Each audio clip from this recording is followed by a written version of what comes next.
opening statement from Coach Hale, and then we'll take any questions you have. Well, thanks for coming. We're really happy about this group of recruits joining our family. Obviously, that's a big thing here that we talk about. It takes a special kid to come here, and not only the kid, but the whole family. So we all had them all in last weekend and had a good weekend. So obviously it was good for them. They all signed today, so it turned out good. One of the things that's kind of notable about it, of the class, is just the amount of homegrown kids, and it's just not that we're recruiting, the Tucson area, Southern Arizona, Phoenix, the whole state of Arizona, but we have really good baseball in Arizona.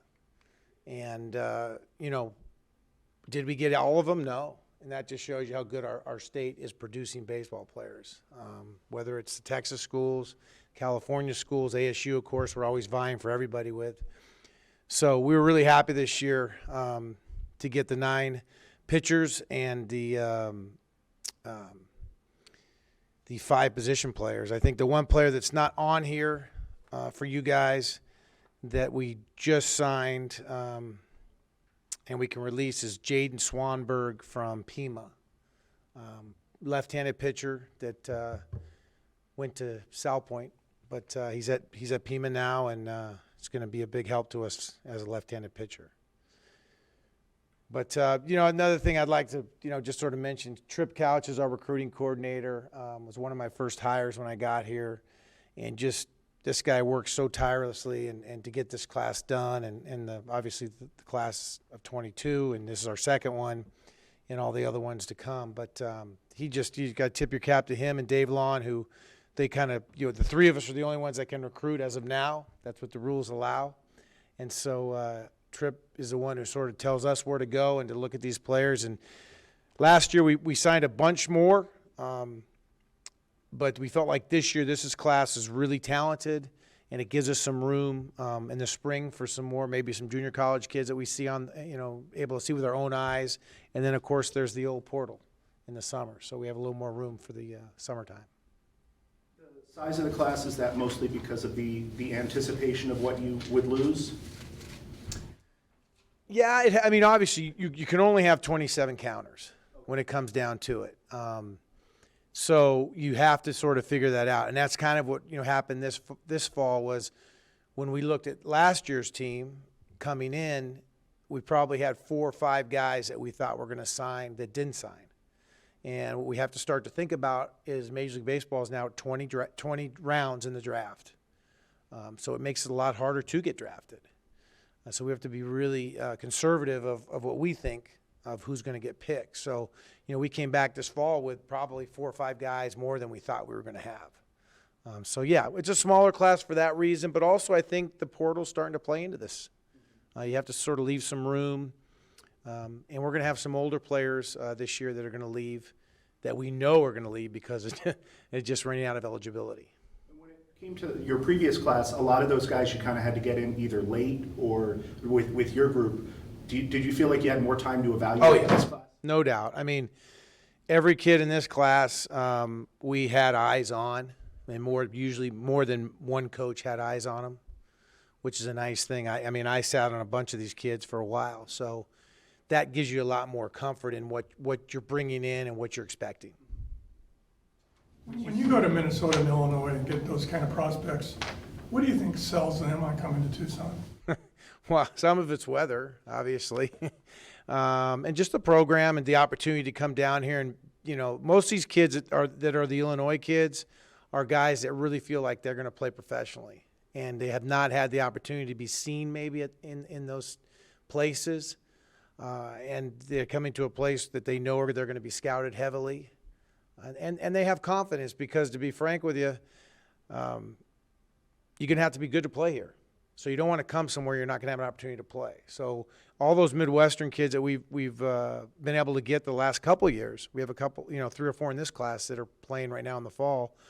They're very talented players, and we're very lucky to have them. Do you have a particular connection to Minnesota or the Chicago area that's Yeah. enabled you to have so much success? Yeah, the Minnesota part of it,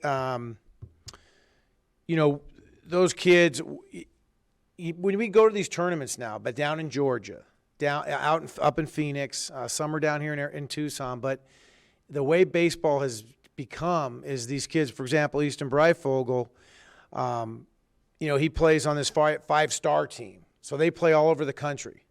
And we were able to watch Easton, and he's a high-level player that was being recruited all over the country. So this was the same with Brendan Summerhill last year, that was out of Chicago. These kids are playing on teams that are not just kids from his area. They're from all over the country. So we really see him, and then all of a sudden you look, hey, he's from Minnesota. He probably hasn't played a whole lot of baseball compared to some of these other guys. And there's a lot of talent. And then you go to the area code games, and you see just as good of players in New England as you do in California. So they're all over the country. Were you targeting any specific positions in this class? No, we got Cole Dillon out of McLennan Community College as a catcher. That's our one catcher that we're going to bring in, and it sort of solidifies our catching core because we're figuring Tommy Splain and Lala Berté will be back unless Lala gets drafted, which would be a great thing for him and for the program. But Cole's he's a grinder, and he's going to help us as a junior college guy. But we're just looking for the best players, and you're always looking for arms. I mean, arms are in need, as you guys saw last year, is probably where we fell short. Would you say that every class you're going to have is going to have a preponderance of pitchers? Yes. The majority of the players will be pitchers? Yeah, I would say yes, definitely, for sure. If you come look at my board, it's definitely heavier on the pitching side.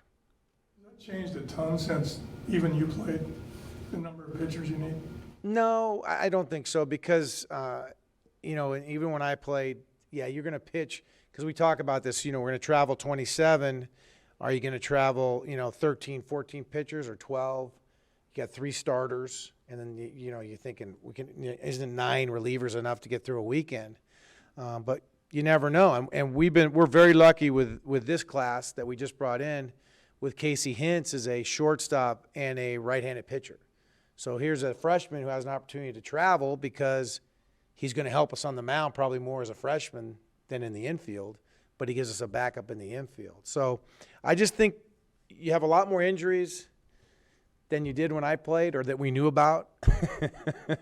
And we take care of them and we give them time to get better. So you need a lot of pitching.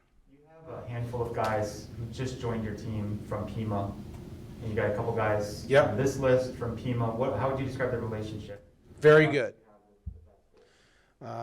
Very, very good. They do a great job over there, and not only at Pima, but all the Arizona JCs. We have Yavapai, Central. We had 2 Central guys. We ended up with 1 after the draft. So we definitely, one thing that Tripp noticed when he went out, and he's been doing this for 30 years, the California JCs when I was playing was where Coach Kendall and Coach Stick got a lot of guys, Cypress and all those JCs in Northern California. And Arizona has become sort of the spot now. And maybe it's because of COVID. They shut it down for 2 years over there. We kept playing. But there's a ton of guys here. And Ken Hockamy's done a wonderful job at Pima. He has a really good connection to New Mexico, so there's a ton of guys that come out of there. We have the 2 kids, Zastro and Aiden May this year, that are both New Mexico kids. That went to Pima. So, yeah, it's a very strong junior college league and heavily recruited by everybody across the country. I know Brian asked you about having more time to evaluate the players. What's the first class where you're kind of in on the ground floor from the beginning? Is that next year? Yeah, probably so, because as I look at this group, there's 2 or 3 that were committed, that stayed committed to us. They were committed under the previous group. So, yeah, next year's class – well, no, I shouldn't say that. There's – as you're going to see, we have a 26 committed. So there was guys committed on the 24 class that we had to try to keep. But, like I said, with this group and the 24s, we've seen the eyes on them. Was it like that when you were playing? Like the players were committing when they were freshmen in high school? No, I would tell a story all the time. I committed here the day after my last game of my senior year in the spring. And that was more common then? Yeah. We all did it sort of that semester. How many of these hitters are left-handed? batters? Bryfogle, Kane from Ironwood, those two. Cole's right-handed.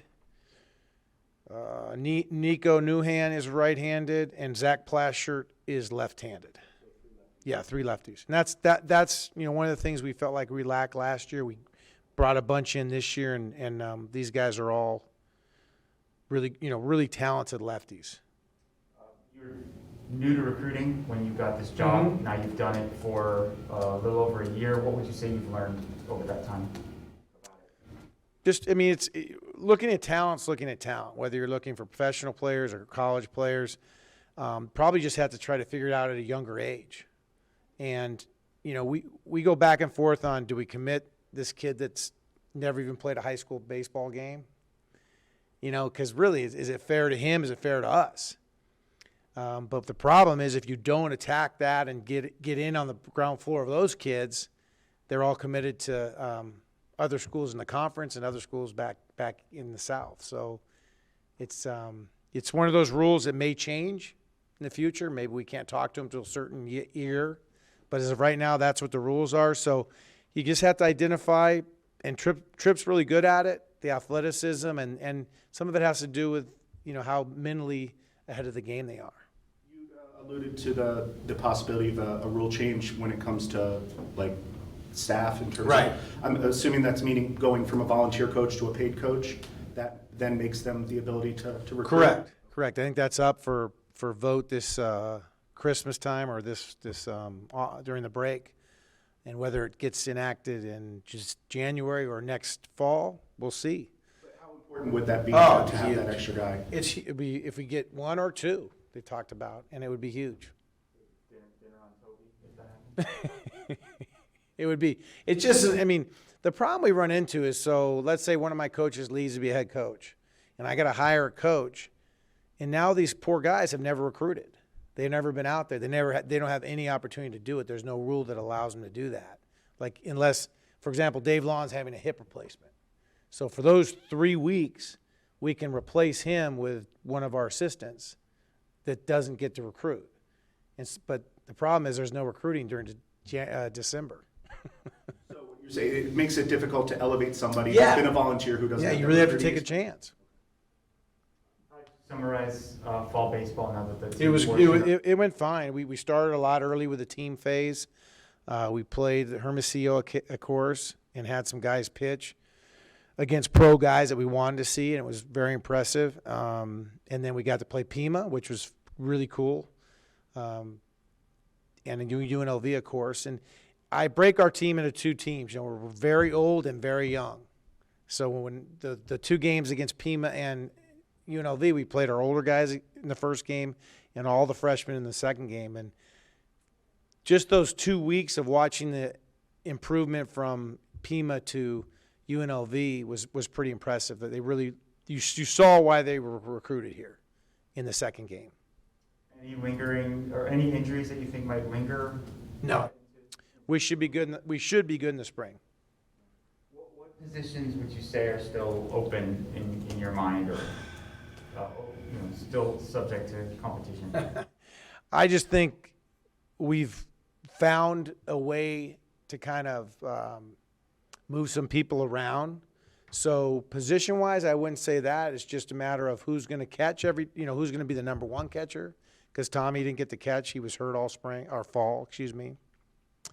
And then in right field, Emilio Corona, Casagrande, we could put we could move guys around because we had Caulfield move to first. Looked really good doing that. You could take the freshman Mason White from South Point, put him at second. So we're going to move people around a little bit early on in the tournament, and then first couple weekends to see what our best combination is. Nice to actually have options. Yes, very nice, very nice. But again, it's going to be a really veteran group that starts the season. There won't be many guys you don't recognize. Softball changed its legislation so that they can't offer until the junior. Yes. When is it for baseball? Anytime. We can offer anything. Yeah. Like I said, we've committed freshmen. And there's guys out there that are committed that are in 8th grade. So What are you gonna do? Yeah, that's the stuff that I was saying. It wouldn't be, everybody would still be in the same boat. It's this. Some people say, well, these schools don't want it to change because they get all these young guys. Well, then they're going to get them when they're sophomores. So the problem that we run into in our sport is and we haven't had to do it a lot. It has been done because of the coaching change, more on the player side than the coaching side. But what ends up happening is guys get committed as freshmen, and then these schools, they don't improve. So they end up having to say when they're seniors, hey, you're probably better off not coming here, and that stinks. You've built this relationship with his family, and all of a sudden now you're not going to have the kid come. So that's why I think the softball model probably works a little better in that instance. Any particular player or a handful of players really stand out in this group that you're bringing in next year?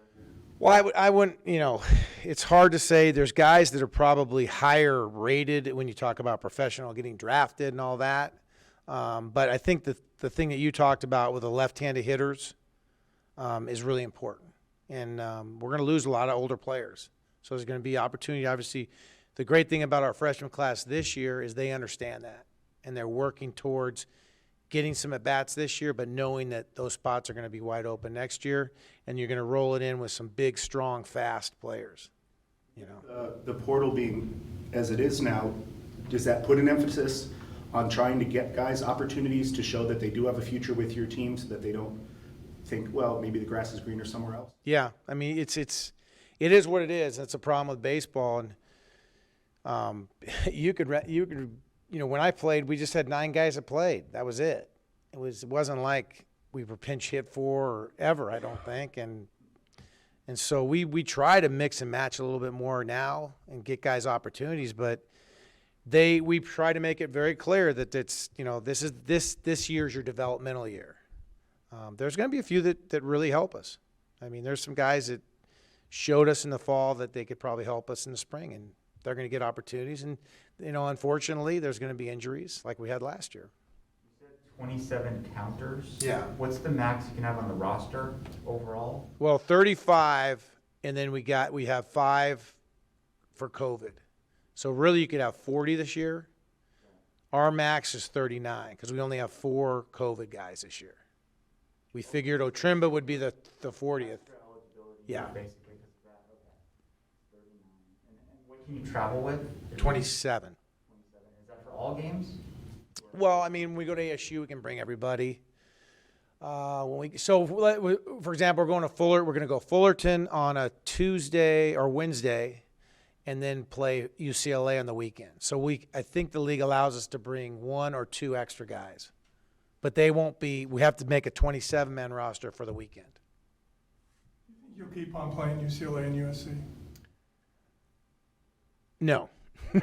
To be honest with you, in our sport, they're great programs, and I expect USD to get back up there with Andy coaching the team now. I think if we're going to play them again, it will be, it'll take some years. Let's put it that way. Yeah. How do you feel about that? I mean, you're coming up through the ranks. Those are probably, other than ASU, the biggest rivals. Yes. Oh, well, everybody was back when I played, the whole 6-pack at that point. I grew up in the California, and I grew up with the Pac-8, the Pac-10, and then the Pac-12. So it's disappointing because just the history of it, and those are obviously, there's always been part of the Pac-10, Pac-12, Pac-8. So it's disappointing, but we have to move on, and we understand what rules the sports, and that's just the way it goes. I think we're going to be fine. I think, talking to administration, we're very excited about the future and what our media deal is going to be, and I think we'll be perfectly fine. The other change was the Pac-12 format, the tournament? Yeah, the tournament. We're going to go to 9 teams, 3 pools. So does that allow you, do you think that better sets you up for the postseason after that because you can line up your pitching better? Yeah, I think so.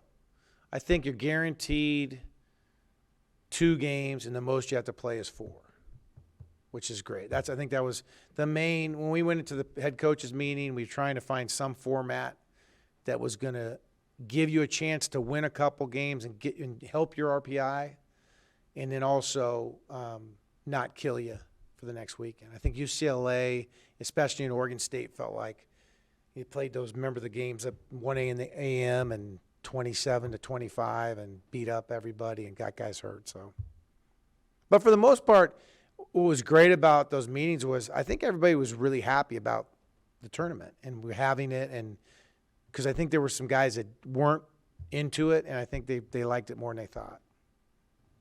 If the conference stays at 10 schools in a couple of years, is there any early thought about scheduling then? I mean, how many conferences? Exactly. I don't know. We just actually, Brian, we just actually talked about this in our coaches meeting yesterday. Was like, how would we do it to get 30 games?